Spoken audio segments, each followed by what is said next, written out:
Hey guys, this is Kendra with Trust TV, and I'm back with another video. I'm just doing a little food for thought, some commentary. Okay, this is for educational purposes. Only each one teach one. I just wanted to give a little food for thought on this. Make sure you like and share and subscribe to his channel and my channel, of course. And you guys can definitely comment down below on what you think about this segment. I'm going to go ahead and let this man talk. In fact, these children are worse off when it comes to crime, when it comes to education, when it comes to everything, when it comes to the cycle being repeated. All right, so I'm going to go back to the question that the young man asked. I'm curious about, do you think what do you think is the best structure in regards to family for society? Like, what do you think is the best structure for family in regards to society? What's good for society, right? Structure as far as what? Dynamic, hierarchy? Like single parents, double parents. What do you think is best for society? Two-parent households. Two-parent households. Okay. Right. So heterosexual. Let me just kind of pose to you this hypothetical. If you were president, how would you? What type of policy would you enact that would incentivize people to start two-parent households? If I was a president, would I incentivize? I don't know. That would have to be something that I'll probably look up and think about. I don't think you need much incentives if you look at society. Look at how fucked up these kids are. Right. That should give you all the incentive that you need. Look at the statistics. Here's the thing. Let me finish what I'm trying to say. Look at the statistics that prove that children that come from single-parent households and children that come from two-parent households, they are far worse off. Right. Children that come from single-parent households are far worse off when it comes to crime, when it comes to education, when it comes to everything, when it comes to the cycle being repeated, especially in the black community. We struggle with it more than anything because of the 70s, and they deindustrialized the black community in the 70s and shit. FBI, CIA, drugs and guns in the community, we know all of that. Rap but music, statistically, children are better off when they're in a two-parent household in almost every single aspect. Right. I agree with you. So how would you incentivize people that have no moral framework? Let's just say. Again, I think how do you that's something that I have incentivize it? Because I'm not the president. Make me understand. So how do you you asking me a political incentivize question? it? That's probably something that I would have to probably. No. I'm not even asking How you to political. incentivize it? I I don't understand. You said if I was the I don't president, understand by that definition, question. that's politics. That would be. When he say incentivize, what do you mean? Like an incentive? Hold on, I'm not familiar with the terminology. I'm going to be honest. I heard the word, I feel what it means, but I don't know what it means. Incentivize. What does he mean? To provide someone with an incentive for doing something. Okay, I quite figured that's what that means. How would he, and then what was his question? No moral framework, let's just say. Again, how would you incentivize somebody with no moral framework? Moral framework in a sense of what? Moral framework in a sense of what? Having children out of wedlock is what he's getting at. You don't have an incentive for it, right? I'm not understanding the question. Incentivize having a family structure. How? Well, providing necessary resources such as job opportunities, right? That would help our business opportunities, that would help one build generational wealth for their family. That's one of the incentives, right? Giving, parenting training, therapy. These are things so that one can learn how to properly communicate and heal from past wounds. That is one of the incentives that could be given to two family households. You should not need an incentive to do the right thing, understanding, as the gentleman who is the content creator is basically, you should not need an incentive to understand that a two-parent household fares better than one parent. You need the push in the back from both parents. You need the nurturing and the affection of both parents. So understanding that children, as the young man said, who is the content creator, need both parents, and kids with both parents fare better socially, economically, and in the educational sector. One should not, the incentive is that these kids grow up to be viable adults who know how to act in society to contribute to it, and that don't be a part of the statistics that is locked away in prison. You get what I mean? That's the incentive, that they grow up to change and make our world or our communities better. That's the incentive. You know what I mean? Point blank period. If that makes sense. Right? I hope I made sense. Going on. Again, I think that's something that I'll have to, because I'm not the president. So if you asking me a political question, that's probably something that I would have to probably. No. All right, so I'm gonna go bypass that. Yeah, like I said, I would probably, if I was the president or somebody in charge, that'd probably be something I would have to look up to make sure it makes sense. Because I can speak, you can ask me this question right now, and I can be like, yeah, $10,000 for every single family. But would that make sense? Would it make sense? Well, first off, I think the age of like what what you he think asked would him. be best for society. It depends on where the family lives. It depends on what state they live I in. like So when you he asking me asked this him. question as if like the answer has to I love this part. be this and it has to be correct. So if I'm somebody that's No. So I don't want you to kind of straw man my like. All I'm trying to say is he had an agenda. When he asked the content creator and CEO, when he asked him, he asked the question already with an intent to get the type of response that he want. Okay, I want to let this play before I give my opinion. Let me go ahead. Question here, or not straw man, but Not straw man, I was kind saying. of mischaracterize my question a little bit. I'm simply just trying to engage in what you think would be best for society, No, right? In you're trying regards to get him the answer. What do you think would be best? rebuild. He trying to get him to answer the way he wants him to answer. That's what, because he's on some red pill stuff. You could tell. You could see the incel coming. He walking in flesh. I'm sorry, but I call it how I see it. Well, first off, I think there needs to be a lot of incentivizing. I think there needs to be a lot of incentives to having a family, right? Like a lot more than what we have. I think that the incentive, if any, needs to be promoting men and training men and women how to be fathers, how to be husbands, right? Women how to be wives, how to be mothers. Those are incentives, right? Because I think we're talking financial incentives. You know, in the Bible, they talk about if you teach a man how to fish, then you won't have to keep on. I don't like to paraphrase, but I am paraphrasing. If you teach a man how to fish, then he'll know how to fish, and basically it'll benefit him and his family in the long run versus you giving him a handout. One can understand that. I'm not saying that there shouldn't be an incentive, but if there is one, it should be one that teaches one how to build and grow to be able to gain and maintain financial stability, developing, or what word am I looking for? Creating, right? Generational wealth, right? I think that, because one should understand the incentive, like, back to what I just said, right? The incentive is making viable, able-bodied, God-fearing human adults that don't tear the world up. You know what I mean? And communities up. It is, right? And this actually is in regard to family courts, divorce proceedings, religion, and then also culturally as well. I think. All right, so I would let him finish, but I'm going to give my own commentary again in this. I don't understand men 23 to about 21. I don't understand young men from the ages of 16 to about 27 worrying about certain things that they worry about. I'm not saying you can't think about it.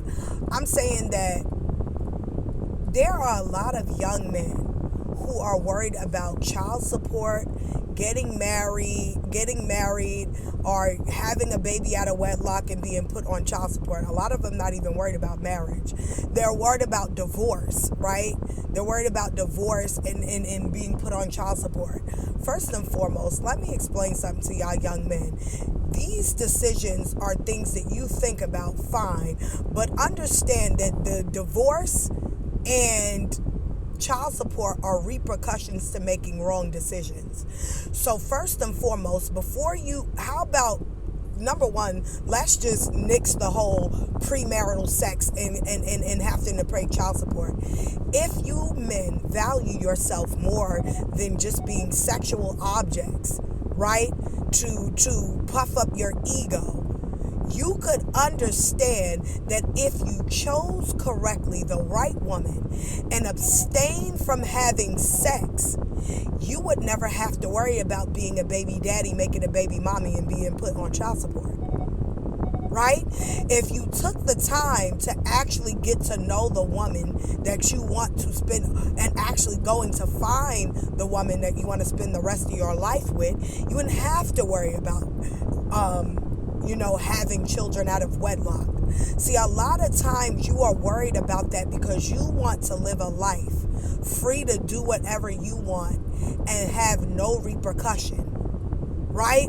I need somebody to give me a way out. I need somebody to give me the answer I'm looking for. How do I make a mistake but not have to deal with the mistake that I made by choosing to put my seed in the wrong person? Either you're going to put your seed in ground that will breed life or death to that seed that you planted in that garden. So either that's a garden that brings life to that child, or a garden that brings death. And I don't mean just in the physical sense. I mean in the spiritual, mental, and emotional sense. And a lot of you young men don't even think about that before you have sex with a girl. You see that she looks the way you want. She has the popular look of what society is socially accepting, and you go after her, you get her. You don't try to see if she got good enough personality. You don't even know if she likes you for real or she's just using you. You just go in and say, okay, well, society accepts the way she looks, so I'm going to go ahead and I'm going to date her, and I'm going to make her my girlfriend. I'm going to have sex. And then you have sex and find out she's a nut job, and then you're upset. You didn't even try to sit around to see if you like her personality. All you saw was sex, and that was it. And so you got and reaped what you sowed, and now you're upset. So how about abstaining from sex? I don't like to use the word vet, but have discernment. Worry about getting yourself into school, getting educated, the proper job and career to be able to even take care of a family. Worry about that first. Don't worry about sex. Like they told black girls back in the 80s and 90s. Get your education and get that career first. Work on that. Then, if you find a girl that you like, you find out that you like her personality and she got the same values, if you got good values, and know what your values are. Know what you want from a woman. Know what you want in yourself. Know who you want to be. Know who you are before you start having discernment. Know what you like and don't like. Do you know how to treat people the way you want to be treated? You know what I mean? Do you know how to set healthy boundaries? Are you a habitual line stepper? Do people set boundaries and you cross it? Know these things before you even think about having a girlfriend or making somebody your girlfriend and or having sex, period. Understanding the ramifications. You need to understand your body for real. Stop having sex. Just because you can have sex don't mean you should. You do not understand the spiritual, mental, and emotional ramifications that come behind it. Yes, you, even as a boy, even as a man. You don't understand yourself. You didn't even understand why we have sex. It is for reproduction. As the Bible said, be fruitful, multiply, and subdue and replenish the earth. It is also to please your husband or your wife so that that spouse do not defile their body by committing fornication or adultery. So that that's why the bed is undefiled. You made a covenant with God. This is why you don't just have sex all willy-nilly. So when y'all asking all these silly questions, you ain't got to worry about divorce if you cultivate in your mind how you want to be, who you are, and understand your like and dislike. Know self first. Then you don't have to worry about divorce. Have discernment when choosing a partner. Then you don't have to worry about divorce. Just because she got a big butt and some good baby hairs don't mean nothing. Culturally, like nowadays, we kind of see it as like divorce being like a good thing, right? Mm-hmm. Where it's like, well, you get a divorce, as long as, like, from most people's eyes, well, I just wasn't. Y'all little young black boys, and if you're not black, stay the hell off social media podcasts. The men who give you advice don't know anything about marital relationships. They don't even have wisdom. They have all the dumb and they left the whiz somewhere else. Okay? Maybe they washed it out with earwax when they took their bath. I don't know. But get off podcasts. These people are teaching you wrong. They're not teaching you anything that you can use to be a viable adult male in this world. Do you understand me? They don't know what they're talking about. They're talking about statistics that they don't even understand the gist of these people' relationship. Okay? They don't know what is causing divorce. Okay? You are hearing it through a third party. You are not experiencing it. There's no wisdom that you are getting from these people who haven't even been married that make podcasts telling you all the negatives of marriage and a marriage union. Stop listening to them. You are too young to even think about it. Don't worry about it. Worry about your school. Worry about your books. Get a proper education. Understand that everything that you do in your youth now will affect you when you get old. Yes, your elementary school, your middle school, intermediate, high school does affect you, because when you flop in these areas, you are developing character, you are developing work ethic. When you continue in from youth, right? You're just getting older, you're the same. If you continue in your youth until you get older with the same old bad habits, never having any discipline in the area, right? You will do that even into adulthood. When you practice young doing the right thing, you will continue to do that as you get older. Worry about your school. Establish a relationship with God. Stop worrying. When God said, seek ye the kingdom of God and all those other things will come to you, paraphrasing again, not meaning to, but nevertheless, that's what it's saying. Worry about God first. God will send the right woman to you. He will give you enough discernment to choose wisely. Worry about him. Establish that first. Get you a career that will help pay for you and your kids. Stop worrying about having sex with these girls. Who cares if you are a virgin? That don't make you less of no man, because having a whole bunch of women don't make you no man no way. You got a penis and the chromosomes of a man, you're a man. Now, what you do with this what you do with being a man is what counts. If you are going to be a leader, then you lead, right? Lead that woman to Christ. Do what you are supposed to do to provide and protect that family, both physically, spiritually, mentally, and emotionally. That is your job as the leader.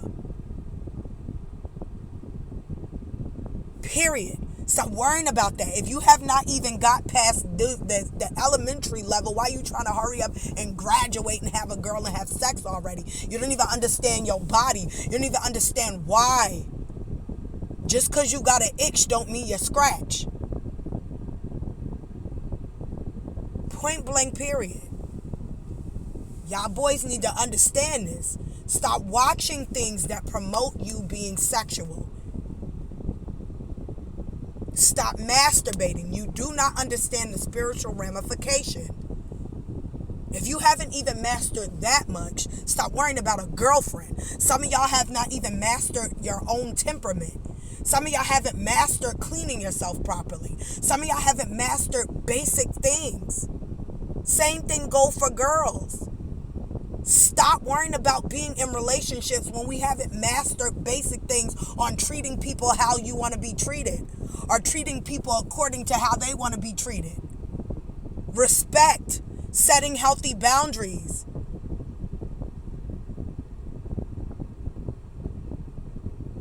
If you haven't even got past that, how the heck are you talking about having sex?